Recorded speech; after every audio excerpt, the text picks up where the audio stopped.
Now I want to clear up some of the confusion around this idea that convenience food, heavily processed food or ultra processed food is cheaper than basic whole foods, because this is really not true. Basic staples, vegetables and meat can actually end up costing you much less per meal than a lot of processed foods. And I want to show you this using Walmart prices as an example, because I think there's a huge misunderstanding here. And I'm not going to create some unrealistic meals with tiny portions just to make the numbers look good.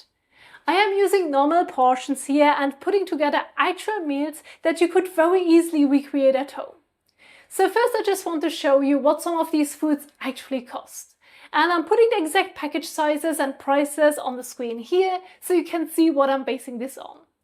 So just look at how inexpensive some of these basics actually are. Oats are a little over $4 for a large container.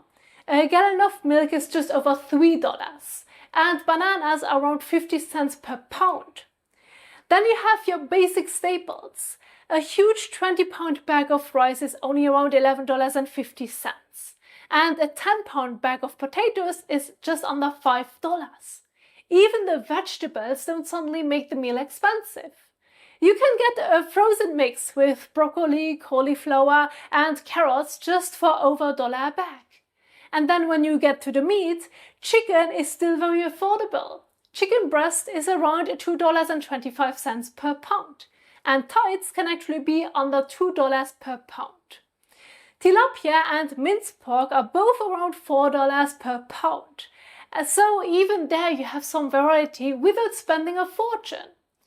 Beef is the one that gets noticeably more expensive at around $7 per pound. But even that is going to become interesting once we actually calculate what one portion costs. So as you can see, we are talking about really basic but delicious whole foods here. And now I want to show you what happens when you actually turn them into proper meals, because that is where the comparison gets much more interesting. So let's start with breakfast. You could have around 80 grams of rolled oats, around 150 milliliters of milk and a banana. That entire breakfast would cost you around 60 cents.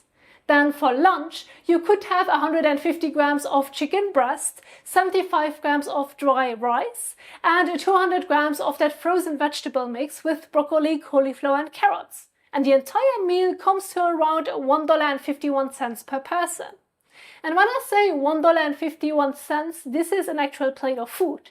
You have 150 grams of chicken, a decent amount of rice, and 200 grams of different vegetables.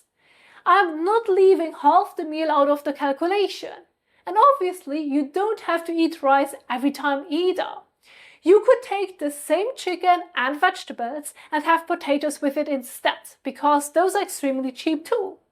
Or let's say you want fish. You could have 150 grams of tilapia with the same rice and vegetables, and the entire meal would come to around $2.08.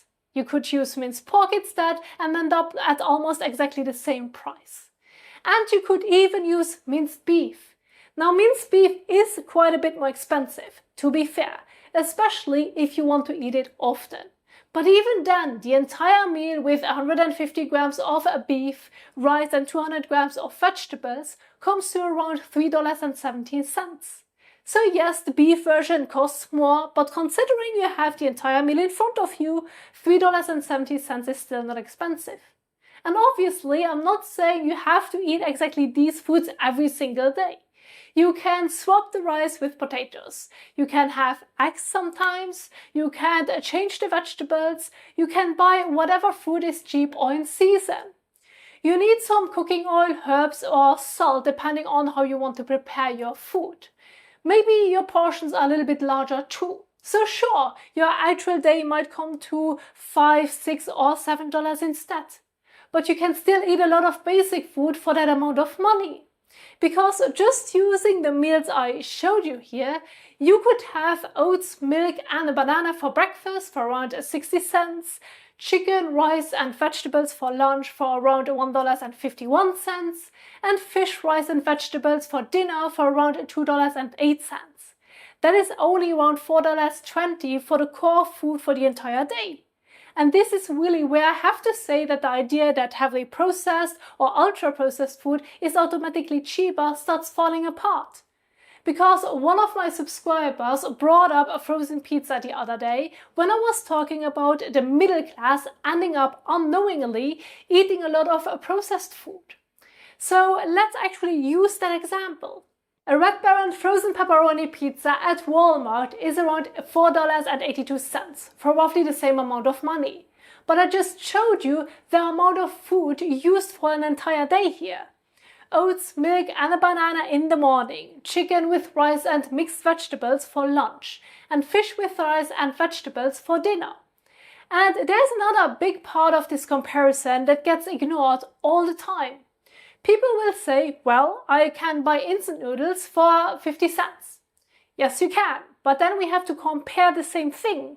If you just eat the package of noodles, you are comparing a package of noodles with an entire chicken, rice and vegetable meal.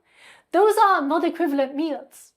If you want to turn those noodles into something similar to the meal I just showed you, now you need to add the chicken, you need to add the vegetables, maybe you add an egg, and suddenly that 50-cent meal isn't 50 cents anymore. That is what I think gets completely lost when people say processed food is cheaper. They often compare the absolute cheapest packaged product they can find with the price of an entire proper meal made from basic food. Of course, the package looks cheaper when you compare it like that. And yes, there are processed foods where you can get an enormous amount of calories for very little money. Nobody is denying that. But getting the largest possible number of calories for $1 is not the same thing as asking how much it actually costs to feed yourself throughout the day. And there's also a completely different level of control when you start with the basic ingredients yourself. If I have eggs, rice, potatoes, chicken, fish and vegetables in front of me, I decide what to do with them. I decide how much salt goes into the meal. I decide how much oil I use. I decide whether I want to use a sauce at all. With a frozen pizza or a ready meal, all of that has already been done for me. I am buying the finished combination exactly as the manufacturers made it. And we also know that this can change how much people end up eating. There was a controlled NIH study where people were given either an ultra-processed diet or minimally processed diet, and they were allowed to eat as much as they want. On the ultra-processed food diet, they ended up eating around 500 calories more per day and gained weight, while on the minimal processed diet, they lost weight. So when somebody tells me processed food is cheaper, my question really is, what exactly are we comparing? Because if you mean that you can find a package of instant noodles or some other processed product that gives you a lot of calories for almost no money, then yes, absolutely. But if you mean that it is too expensive to buy basic food and put together proper meals throughout the day, the numbers simply do not support that as a general statement. Because when you actually sit down and price out rice, potatoes, oats, bananas, frozen vegetables, milk, chicken, pork, and even fish, you can put together complete meals for around $1 to $3. So I really hope this helps clear up some of that confusion, because a processed food is cheaper sounds very convincing until you actually sit down and compare what a complete meal costs. Thank you so much for watching, and I will see you in the next one. Bye!